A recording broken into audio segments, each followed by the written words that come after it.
It was one of those nights. I'd been out late at a friend's house, enjoying some laughs, a few drinks, and a lot of meaningless conversations. Nothing wild, just a quiet evening of catching up. But by the time I decided to leave, it was nearing midnight, and the streets were almost completely deserted. I've always liked driving at night. There's a sort of peace to it, the rhythmic hum of the engine, the stillness of the world, and the darkened roads stretching endlessly ahead. But that night was different.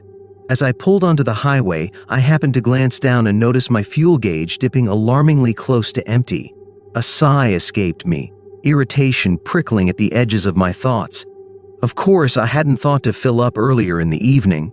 Now, in the middle of nowhere, my options were limited. There was only one choice, the small 24-hour gas station I'd passed a few miles back. It wasn't the kind of place you stopped at unless you had to. The building, if you could call it that, looked like it hadn't been renovated since the 80s. Its weathered facade was illuminated by a flickering neon sign, several letters either dim or completely burnt out.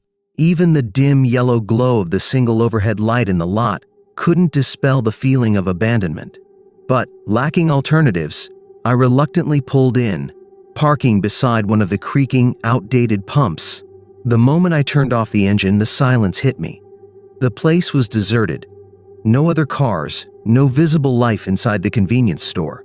Just me, the pump, and the stillness of the night. As I stepped out of the car, a strange sensation washed over me. The kind of feeling you get when you're alone, but your instincts tell you otherwise. I froze for half a second before brushing it off.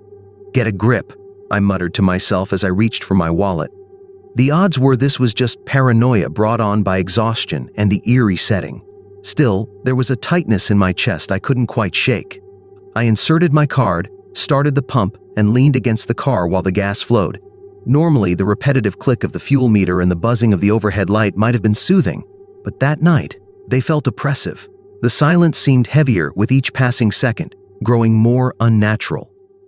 I found myself scanning the lot out of the corner of my eye, as if I were expecting something, but there was nothing, just the same empty expanse under the weak pool of light. And then I saw it, a small piece of paper tucked under my windshield wiper. Frowning, I stared at it for a few long moments. Had it been there earlier? I couldn't remember noticing it when I first arrived. Maybe it was just a receipt or a flyer someone had carelessly discarded. Either way, curiosity gnawed at me. I removed the nozzle, returned it to its place on the pump, and cautiously approached the car. The note was folded haphazardly, its edges worn and slightly crumpled. My fingers trembled slightly as I pulled it from under the wiper and unfolded it. As soon as my eyes landed on the messy, frantic handwriting, my breath caught in my throat. 3 words, "I'm here." My pulse quickened, a cold knot forming in my stomach. Immediately, my eyes darted around the lot, scanning every darkened corner, every shadow beyond the reach of the flickering light. But there was no one, just the same emptiness as before. I told myself it had to be a joke, some teenager messing around, or maybe the note had been left there earlier, unnoticed until now. It had to be something simple, rational. But try as I might to calm my racing thoughts, I couldn't shake the creeping unease that crawled up my spine. Stuffing the note into my pocket, I climbed back into the car, locking the doors with trembling fingers. The engine roared to life, and I peeled out of the lot faster than I'd intended. My tires skidded slightly on the pavement as I veered back onto the dark, empty highway. Every few seconds, I glanced at the rearview mirror. The road stretched out behind me in a seemingly endless ribbon of darkness, but I couldn't shake the feeling that I was being watched. That note. The scrawled letters seemed burned into my mind, repeating over and over. "I'm here." I'd driven this route countless times. Home wasn't far, 15 minutes at most. But that night, every mile felt eternal. The road, usually a comfort, now seemed threatening. The streetlights were sparse, their dim light barely piercing the void. Worse, every time I drove through a patch of illumination, I felt exposed, vulnerable. My heart lurched with each shadow I passed, my imagination playing cruel tricks, morphing every shape into something sinister. I forced myself to think logically. Perhaps it had been nothing more than a prank, a harmless, creepy joke, someone with nothing better to do. But if that were true, why did I feel so unsettled? So certain that it wasn't over? And then, as I neared the final stretch of road to my house, I saw it. A car. It was pulled over to the side of the road, its headlights off, almost invisible in the darkness. My stomach twisted, a fresh wave of anxiety tightening its grip on my chest.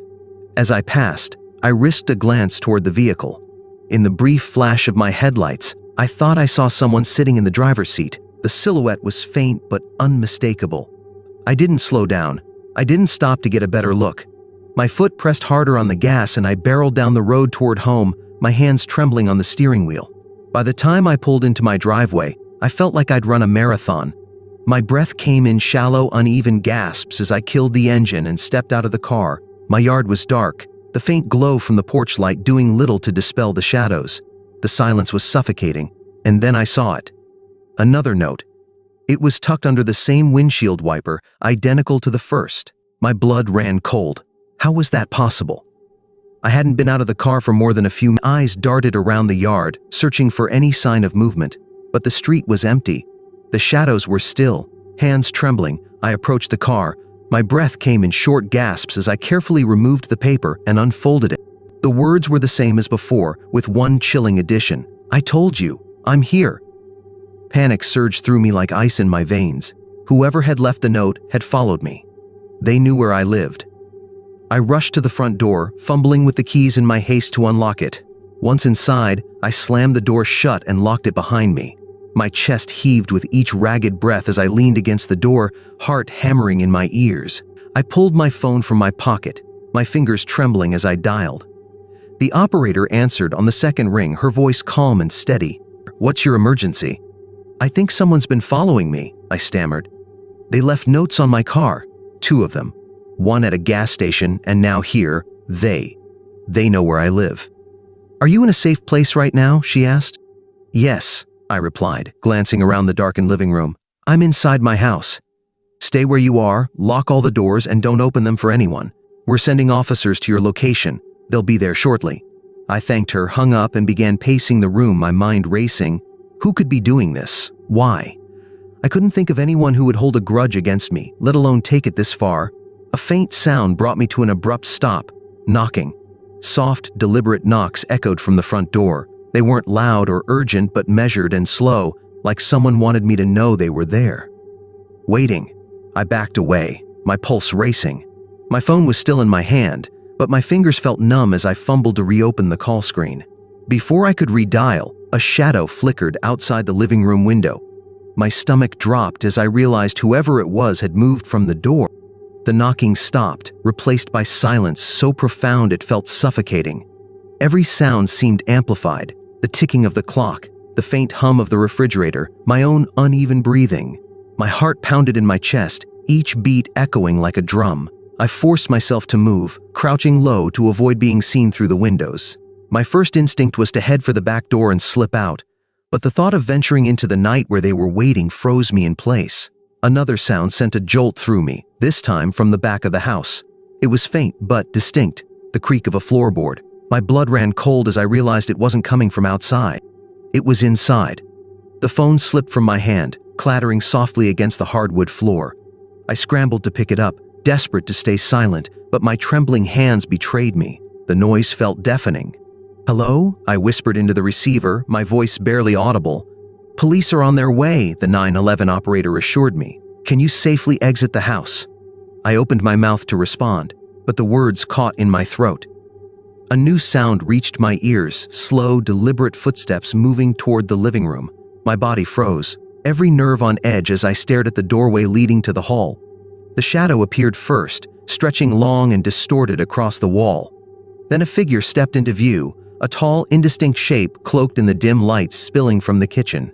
I couldn't make out their features, but the silhouette was unmistakable. They stood motionless, watching me. My breath hitched, my instincts screaming at me to move. Gripping the phone tightly, I darted toward the nearest door, bolting into the kitchen. I didn't look back. The faint creak of the figure's steps followed close behind, deliberate and unhurried.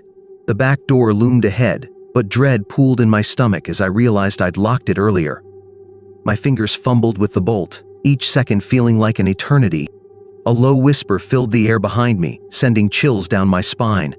I couldn't make out the words, but the tone was unmistakable, taunting, almost playful. The lock finally clicked open, and I yanked the door wide, sprinting out into the night. The cold air hit me like a slap, but I barely noticed as I ran toward the street, my bare feet slapping against the pavement. In the distance, the wail of sirens pierced the night. Relief surged through me, but it was fleeting. A car idling at the curb caught my eye, a familiar shape I couldn't quite place.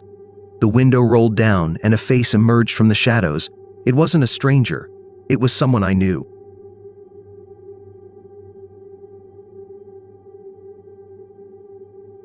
Working the night shift at a gas station wasn't glamorous, but I needed the money.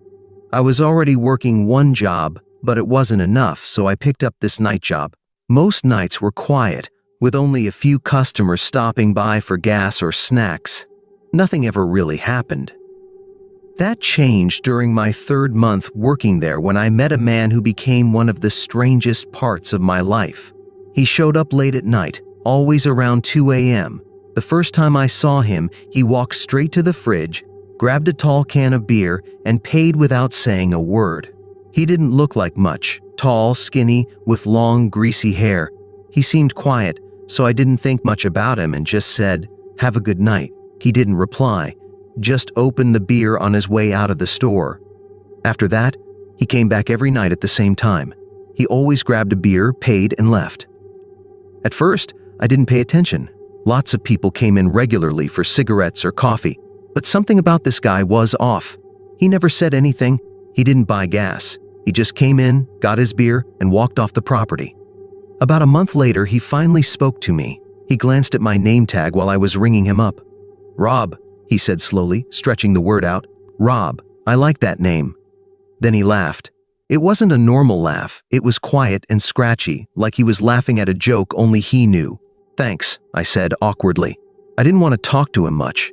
He popped his beer open right there, took a big gulp, and left without another word. From then on, he would call me Rod every time he came in. It didn't matter how many times he saw my name tag, it was always Rod. Sometimes he'd walk around the store and lean on the shelves for a while before coming to the counter. He'd mutter to himself, words I couldn't make out. One night, I asked for his name. He stopped and looked at me, almost confused. Then he said Bob. He smiled a little after saying it. The name felt fake, like it wasn't his real name. Maybe he just didn't want me to know who he was. "So Bob, what do you do for work?" I asked. Bob laughed loudly, the kind of laugh that catches you off guard. "Work?" he said. "The government took my job from me. I don't work anymore." He laughed again, then leaned closer to the counter. His eyes locked onto mine, and his face turned serious. "I like you, Rob. You seem smart," he said. Then he grabbed his beer and left. After that night, I started feeling more uneasy when he came in. There was something strange about him, and I couldn't shake the feeling. Then, one night, he didn't show up. I thought maybe he'd moved on or found another place to go.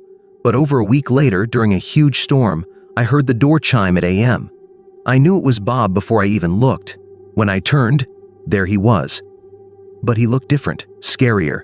His clothes were soaked from the rain, and his long hair clung to his face. He wasn't carrying an umbrella or wearing a jacket. He just stood near the door, staring at the wall. "Bob?" I asked. "Are you okay?" He didn't answer right away. Then he said in a low voice, "I did something really bad." My stomach sank. "What do you mean?" I asked. "I need to hide," he said. Without waiting for me to respond, he walked past the counter toward the restrooms. I stayed frozen behind the counter, watching him disappear into the hallway. I heard one of the bathroom doors open and close. I didn't know what to do. Part of me wanted to call the police, but another part didn't want to get involved. Maybe he was just drunk again. But his words kept replaying in my head. I did something really bad. A few minutes later, the lights went out. The storm had knocked out the power, and the store was pitch dark. I grabbed the flashlight we kept behind the counter. The beam was weak, but it was enough to see. I made my way to the restroom hallway. Both doors were slightly open. I pushed one door open, then the other. Bob wasn't in either of them. That's when I heard it, the sound of dripping water and wet shoes squeaking on the floor. The sound was coming from the storage room at the back of the hallway. "Bob?" I called out, my voice shaky. No response. I moved closer to the storage room. My flashlight beam flickered, making everything seem even scarier. When I stepped inside, the dripping sound got louder. I turned the flashlight to the corner of the room. Bob was there. He was crouched down, staring at me with wide eyes.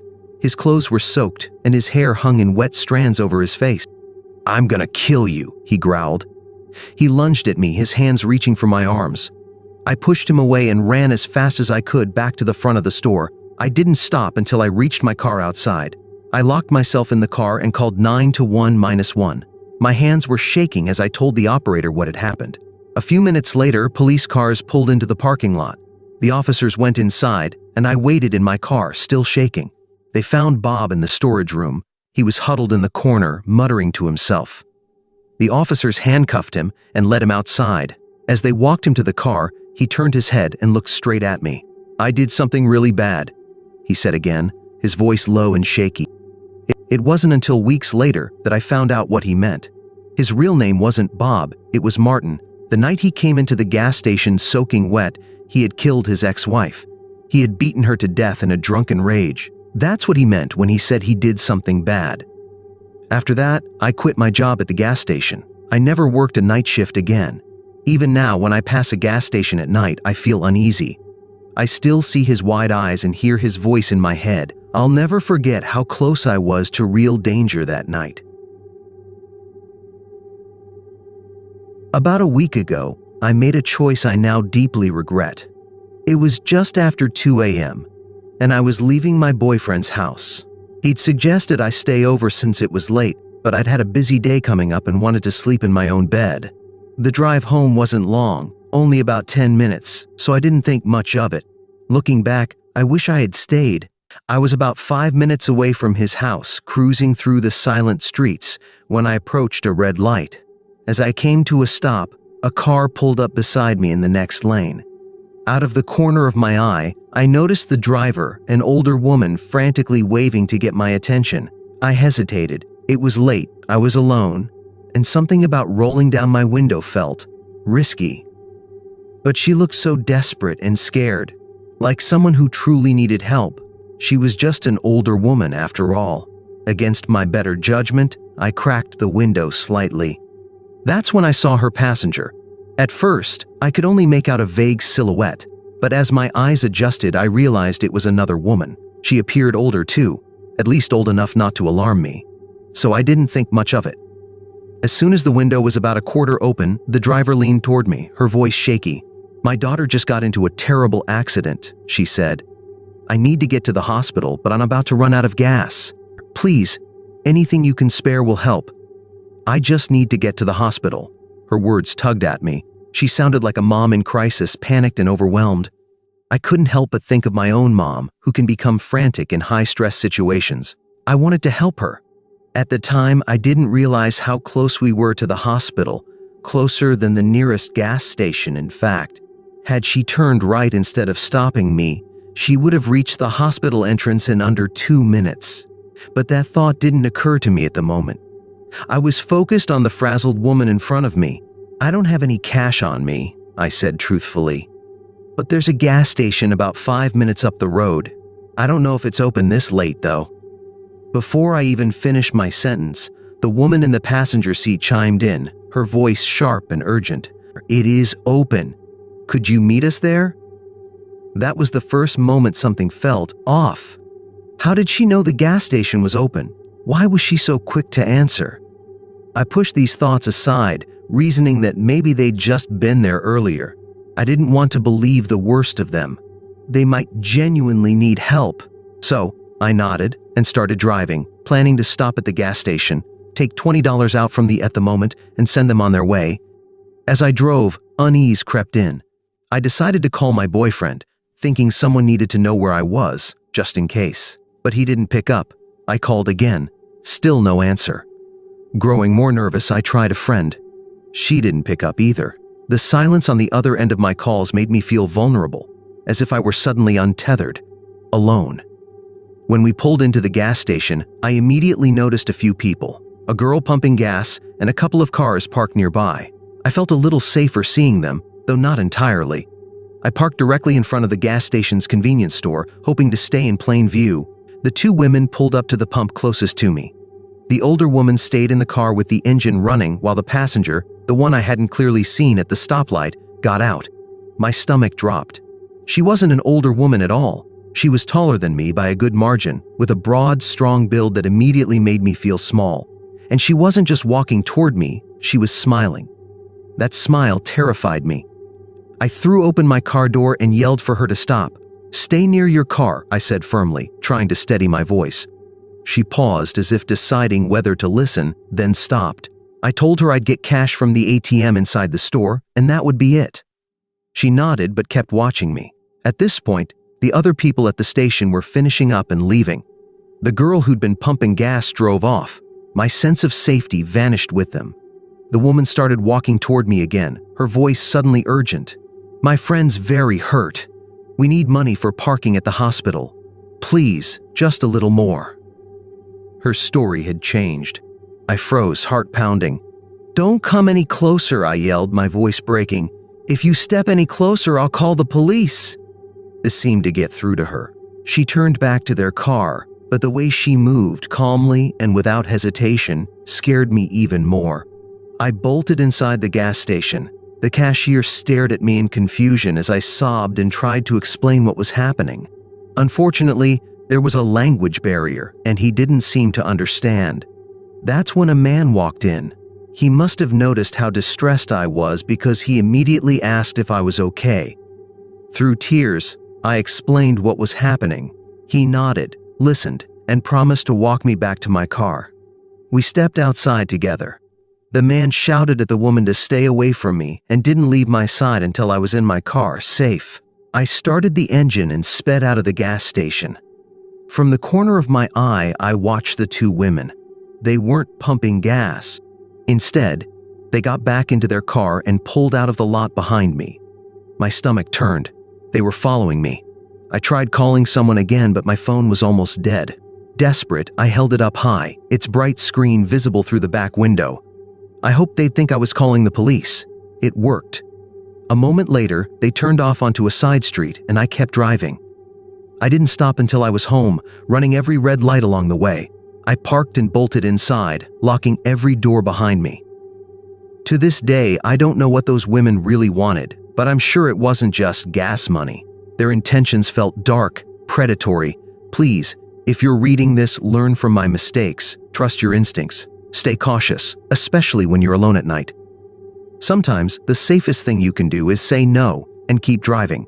Looking back, it's terrifying how close I came to something far worse. Stay safe, friends. Remember, not everyone has good intentions, even if they look like they do.